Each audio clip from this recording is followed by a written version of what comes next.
It began with a rumor, a whisper in a rundown diner off Highway 42, just outside of Hollow County, Tennessee. A tired old man in muddy boots leaned across the counter and said, almost like he didn't mean to, "They found a jawbone out near Holloway's farm." No one stopped eating. The waitress didn't blink. The cook in the back didn't pause the clatter of his spatula. The only sound that faltered for a moment was the old radio playing country music over a fuzzy speaker. Because people had heard things about the Holloway farm for years. Everyone had. It was the kind of place kids made up stories about: witches, buried children, animal sacrifices. And yet, no one truly believed it. Or maybe they did. They just knew better than to say anything out loud. It's easy to ignore something if it only happens to people on the edges. If the missing are drug users, runaways, drifters, the kind of folks nobody misses. Between 2009 and 2020, at least 17 people disappeared within a 30-mile radius of Cold Pines, the small rural town wrapped around Holloway land like a sleeping dog curled at its master's feet. 8 were teenagers from broken homes. 5 were addicts who passed through the local shelters. 2 were local women with mental illness who had wandered out and never returned. 1 was a traveling blues guitarist who had taken a detour from Memphis and never played another note. And the last was a cop, Officer Devin Cole, 26, newly minted badge and freshly minted confidence. He'd transferred in from Nashville after getting a little too involved in internal affairs. He liked to dig. And 3 weeks after opening a closed missing persons case, one involving a young black woman named Patrice who vanished outside of town in 2015, Devin disappeared. His squad car was found with a flat tire near Holloway's land. His badge was discovered months later in a dry creek bed, blackened and cracked. His body was never recovered. But none of it was enough to break the silence that seemed to blanket Cold Pines like fog. Because the Holloways weren't ordinary folk. They were practically royalty. Elijah Holloway, the patriarch, was a retired pastor who had once led a 300-member congregation in Knoxville before moving back to his ancestral land. There, he built something more than a farm. He built a kingdom. His sons, David and Micah, ran the day-to-day. Massive, lumbering men with blank eyes and slow movements, like bears fresh from hibernation. David had half a finger missing and a limp he never explained. Micah almost never spoke. And then there was Anna, the youngest, the daughter barely seen since childhood. A ghost in a floral dress. The Holloway land was massive. It stretched across 4 counties with barbed wire fences, hand-carved signs reading "No trespassing," and cameras hidden in trees. Their cattle were prized, their property taxes suspiciously low, and their church contributions generous. When the sheriff needed re-election, Elijah Holloway hosted the barbecue. When a new mayor came to town, he received a welcome basket with Holloway-branded beef jerky and a donation envelope. So when people heard screams from that direction, they convinced themselves it was just a pig being slaughtered. When lights flickered across the fields at midnight, they said it was kids fooling around. When black smoke curled into the sky every few months, they said nothing at all. Then, in the summer of 2021, something happened that couldn't be ignored. After a week of heavy storms, part of the earth collapsed behind the Holloway's main barn. Ronald Kidd, a contractor hired to fix fencing after the flood, was the first to see it. He wasn't from town. He didn't know what not to say. He saw bones sticking out of the dirt and called the county sheriff before calling the Holloways. 2 days later, the site was closed off. State police were brought in, allegedly to ensure proper safety protocols. Over the next week, investigators dug up the pit. What they found inside stopped hearts. 23 sets of human remains. The bodies were in pieces, disarticulated, scattered. Some bore signs of torture. Ligature marks etched into wrist bones. Skulls crushed. Several had deep gouges suggesting restraints, metal or wire.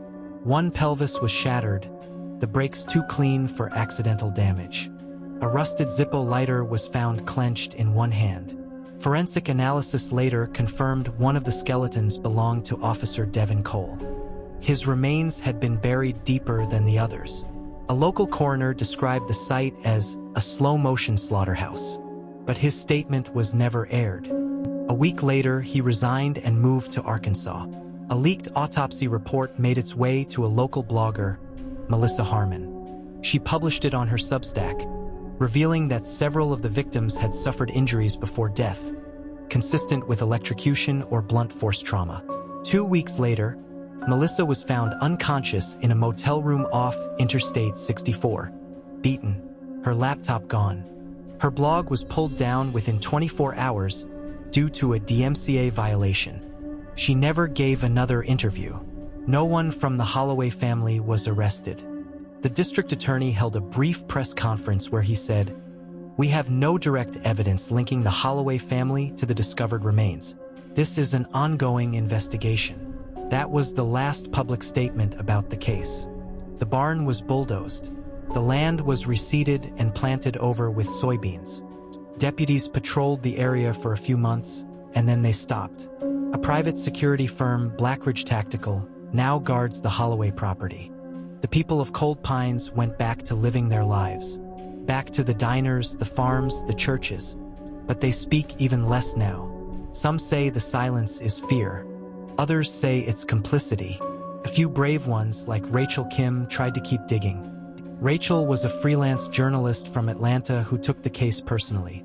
Her cousin was one of the missing. She compiled hundreds of pages of records, interviews, photographs, and audio files. She even discovered that in the 1980s, a similar pattern of disappearances happened, all within 10 miles of the Holloway farm. Rachel published a 2-hour documentary on YouTube in 2023 titled God's Country: What Really Happened in Cold Pines. It hit 6 million views in 3 days. Then the Holloway estate filed a defamation suit. Her video vanished. Her Patreon was frozen. She left Atlanta. Her last tweet simply read, "I found the basement. I found the church. I found what they did. But they found me first." That tweet has since been deleted. People still disappear around Cold Pines. Not as often, but still enough. And the Holloway family still runs the farm, still sells beef to local stores, still sits front row at Sunday service. The land is quiet. The screams have stopped. But if you stand near the old barn site at night, they say you can still hear something under the soil. Something knocking from below. Rachel didn't run. She knew she should have. But after what she found in the Holloway archives, buried in a forgotten section of the Cold Pines Historical Society, behind a cabinet marked Church Property Records 1892 to 1906, she couldn't look away. Inside that cabinet was a folder labeled The Concord Ministry of Light. It was handwritten in red ink, brittle with age, but the name Holloway was all over it. Not just Elijah. His father, Nathaniel, and grandfather, Reverend William Holloway, were listed as shepherds of the flame, a lineage of preachers, but not the kind who saved souls, the kind who offered them. The old church that once stood on the Holloway land wasn't a simple farmhouse chapel like folks believed. It had been decommissioned by the state in 1907 after a fire killed 17 congregants, or so the papers said. But the record in Rachel's hand claimed the church wasn't destroyed. It was sealed. The temple below, as it was called, had been covered in concrete and reburied. The fire? Cover. Rachel returned to the edge of the Holloway farm late one night, dressed in black, her phone on airplane mode, a GoPro on her chest. The entry point she'd found weeks earlier, an old well hidden behind overgrowth, was still there. She climbed down, breath shallow, each step into darkness colder than the last. She hit the bottom and found a narrow tunnel, concrete-lined, carved with markings, circles within circles, and a symbol she'd seen before in the coroner's leaked report. It looked like a flame inside a mouth. The same symbol was branded on the rib bone of one of the victims. The tunnel led to a wooden door. Behind it, a room, large, silent, walls painted red. Not painted, she realized, stained. Tables lined the center, old restraints bolted into the wood. Rusted hooks on chains dangled from the ceiling. A camera system, newer, maybe from the 2000s, was mounted in the corner. But there was no signal, no feed, just blinking red lights. She filmed everything. Then she found the wall with names, hundreds of them, scratched into the surface almost like with fingernails, some in full, some only first names. Near the bottom was Patrice, then Devin, then Rachel. She turned, heart hammering, but the tunnel was gone. The door shut. She was locked in. She wasn't found for 3 days.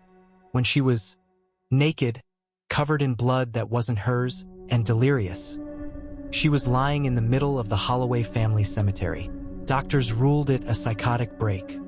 Her footage was confiscated as evidence. It was never returned. Rachel now lives in a care facility in Chattanooga. She doesn't speak, but she scratches circles on the walls of her room. Over and over, just circles. The Holloway farm was never investigated again. But there are rumors that new construction is underway. Not soybeans this time, a private chapel. The land remembers. And beneath the floorboards, something still breathes. It started with whispers in Cold Pines. Small things at first. Stray dogs disappearing near the Holloway boundary. A hiker found mutilated near the old creek. His GPS and phone wiped clean. Locals chalked it up to wild animals. The sheriff called it an accident. Don't go where you ain't wanted. But no one remembered any animals being that surgical. Then came the stranger. He arrived just as winter crept in, driving a matte black Escalade with Tennessee plates and windows too dark to be legal. Tall, late 50s, pale skin like wax paper, and eyes not cruel, not kind, just empty. He went by Brother Mason, said he was an investor, bought the Holloway land through a third-party trust, the Harmony Fellowship. No website, no phone number, just a logo, a flame inside a mouth. No one questioned it. Rachel's story had long been buried under the weight of mental illness. Her footage never surfaced. And most folks around Cold Pines, they wanted the story to die. The farm had always been cursed, they said. Good riddance to bad history. But history, like bodies, doesn't stay buried for long. Brother Mason brought in crews, but not local ones. Men who spoke little, who worked fast, who didn't ask questions. Within weeks, the land was leveled. A new structure rose in its place. Modern, symmetrical, gleaming white like a hospital wing. No crosses, no steeple, just glass and silence. People called it a spiritual retreat center. No flyers, no website, invitation only. Within months, cars began arriving on Friday nights and leaving before sunrise Sunday. Always the same types. Polished, black license plates from DC, California, even Canada. Some stayed in nearby cabins. Others slept inside the compound. Then a girl went missing. 17-year-old Ava McCready, last seen taking Instagram selfies near the Holloway fence. Her phone pinged once from the Holloway Farms signal tower. An odd detail, since the place wasn't supposed to have one. Then nothing. Her family cried to the sheriff, pressed him for answers. He shrugged it off. She's probably with her boyfriend. Except Ava didn't have a boyfriend. And 2 weeks later, her shoes were found near the well, the same one Rachel had descended years earlier. Inside one shoe was a note, handwritten in rushed block letters. They sing when they bleed. Reddit lit up. True crime podcasts jumped on the case, trended for a day. Then the internet did what it always does, moved on. But a week later, someone uploaded a 36-second video to a dark web forum. The user had no name. The file was titled Chamber_9. The footage was shaky, shot through a cracked lens. A girl, bound to a rusted table, head slumped. A masked figure stood over her, humming a low hymn. In the corner, that same symbol, flame in a mouth. And behind the camera, barely audible, was a voice whispering, "She wasn't the first." The FBI could not confirm the video's authenticity. Rachel's older brother, Michael, saw it, and something in him snapped. He'd never forgiven the town for what happened to his sister. He left the army in 2019, but his skills remained. Stealth, recon, infiltration. He returned to Cold Pines in April. Under the cover of fog, he crept toward the edge of the Holloway Chapel. A back entrance, locked, fortified, but not beyond his training. Inside, the halls were pristine, sterile, like a lab, not a church. No Bibles, no pews, just white rooms, white walls, and beneath it all, the soft hum of something electric. Then he heard it, singing. Not joyous, not human. A low, guttural chant, in a language no one should still speak. Michael followed the sound. Down a metal staircase, past a red-painted hallway, into a chamber. Inside were 6 people kneeling in a circle. All wore porcelain masks. All sliced their palms in unison. Blood pooled in the center. He filmed everything, until he was spotted. Michael's last known message was sent from a burner phone. One line, "The dead don't sleep, and neither do they." He was never seen again. The Holloway compound still stands, silent, untouchable. But when the wind is right, and the trees hush their leaves, some say you can hear chanting. And if you get too close, you might feel the ground shift beneath your feet, like something below is waking up, and it remembers your name.